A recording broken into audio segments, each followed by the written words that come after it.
Hello, everybody. Welcome to yet another interesting and exciting episode of Law Talks with Toks. I am your host, Toks Hussain, and I'm wishing you a truly happy and safe 2021. We've got a great show for you today. Now, my guest is Nani Jansen Reventlow. Who is she? Great question. So glad you asked. Nani is a human rights lawyer that specializes in strategic litigation and freedom of expression. Nani is the founding director of the Digital Freedom Fund, which supports partners in Europe in advancement of digital rights through strategic litigation. Nani is a lecturer in law at Columbia Law School, an adjunct professor at Oxford University's Blavatnik School of Government. She is also an associate tenant at Doughty Street Chambers, a senior fellow at Columbia Law School's Human Rights Institute, and an affiliate at the Berkman Klein Center for Internet and Society at Harvard University, where she was in fact a 2016 to 2017 fellow. Nani has been an advisor to Harvard Cyber Law Clinic since 2016. Today, we're going to talk about digital rights, freedom of expression, among other things. And just because I like you so much, there's even a special surprise, the good kind. Stay tuned, everybody. Nani Jansen Reventlow, it's a pleasure to have you on the show. I've been a huge fan of your work for quite some time, so thank you for being here. Thanks so much for having me. It's a pleasure to be here. Thank you very much indeed. So, Nani, you've had a very interesting career thus far, and I wonder if you could take us to the very start. What was growing up like for you, and why did you decide to be a lawyer? I grew up in Amsterdam, the Netherlands, and I ended up studying law actually because I was a little bit lost as to what I wanted to do when I grew up. I couldn't quite figure that out. When I graduated from high school, I originally studied to be a dentist. I wanted to become a flying doctor. I wanted to go to developing countries and operate people who had cleft palates, and which is a wonderful, simple surgery which you can give people a much better life.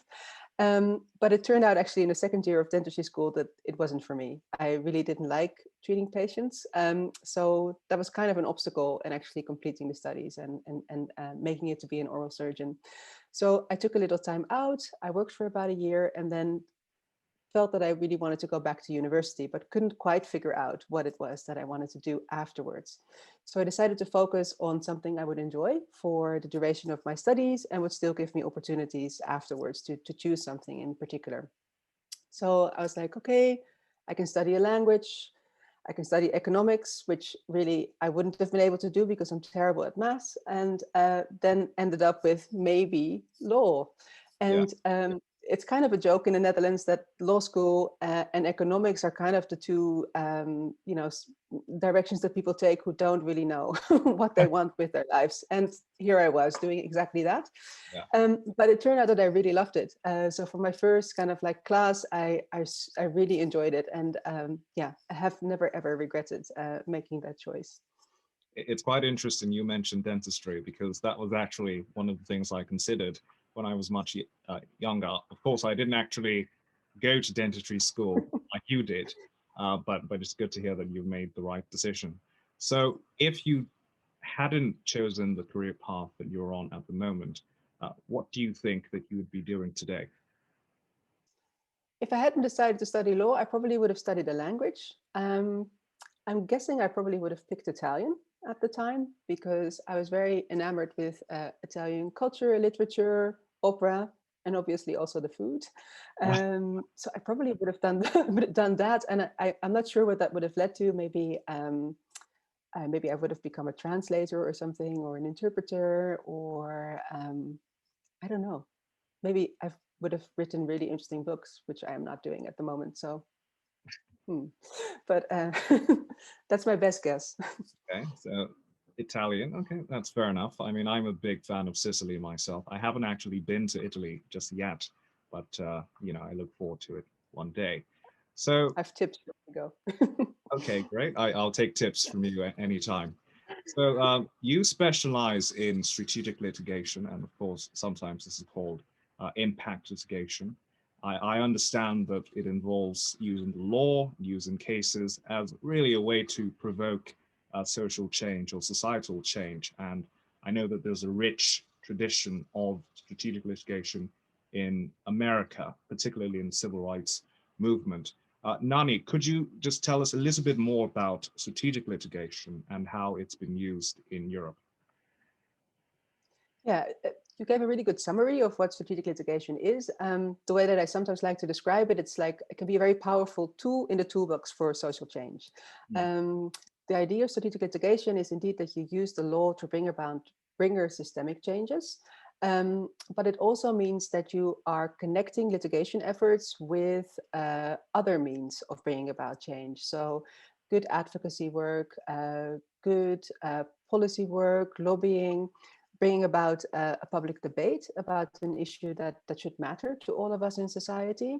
And that way you also kind of like create a good landscape to really make sure that the case has the effect that you are pursuing. And indeed, it's very often connected with a lot of famous cases in the United States, which is not to say that we haven't had any strategic litigation in Europe. There are many good traditions in many jurisdictions of really using litigations in the context of social movements. But the term has only kind of, pretty recently taken hold to kind of like really identify that type of work.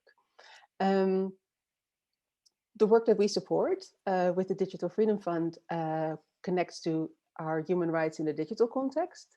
And there were examples already of that type of work before the Digital Freedom Fund was founded. I think a case that's pretty famous with a lot of people throughout Europe is the Schrems versus Facebook case, in which a law student from Austria at the time basically challenged the way that Facebook was handling private data.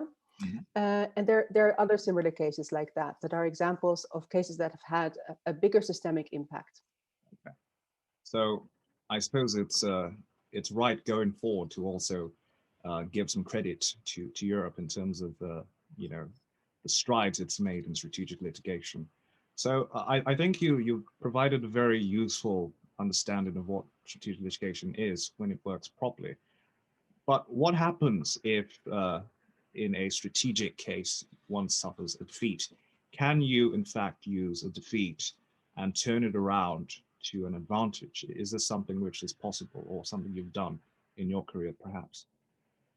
I can't say that I've personally done that, but it is possible. And a lot of that has to do with how well you connect the litigation effort to those other efforts.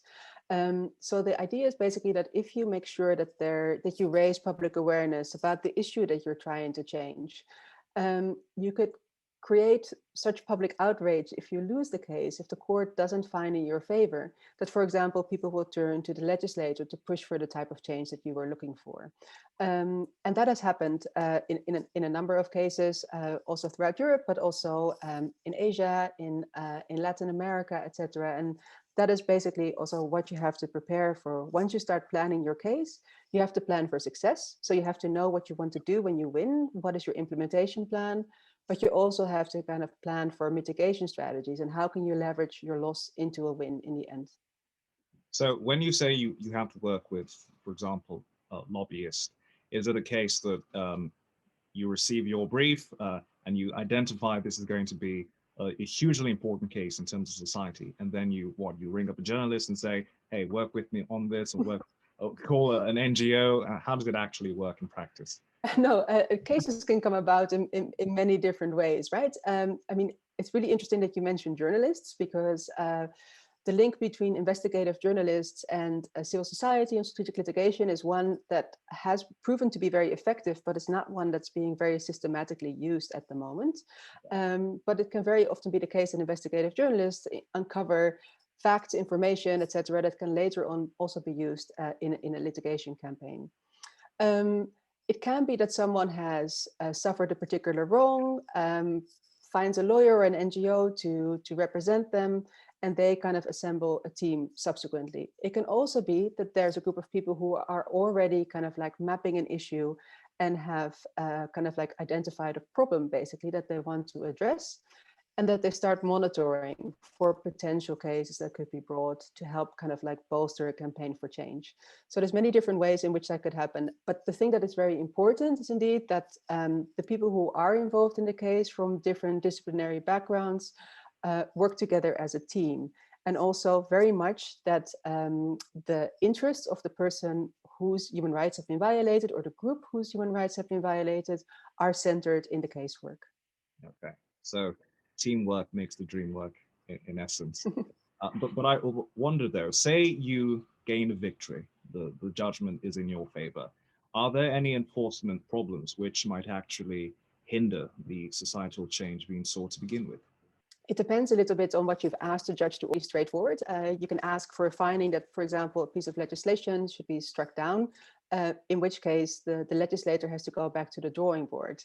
And there you have a risk that the legislator might not actually come with a better piece of legislation, but one that's cosmetically changed, but essentially could be even worse. So again, here it's an important factor that you've garnered kind of like public support and that you've raised awareness so that when this legislative process is going on, people Yeah. can actually intervene and push for the outcome that they want. Sometimes it's up to particular government agencies to follow up, to change their policies, etc. And this can be something that sometimes takes a while. Also, the legislative change can take a while.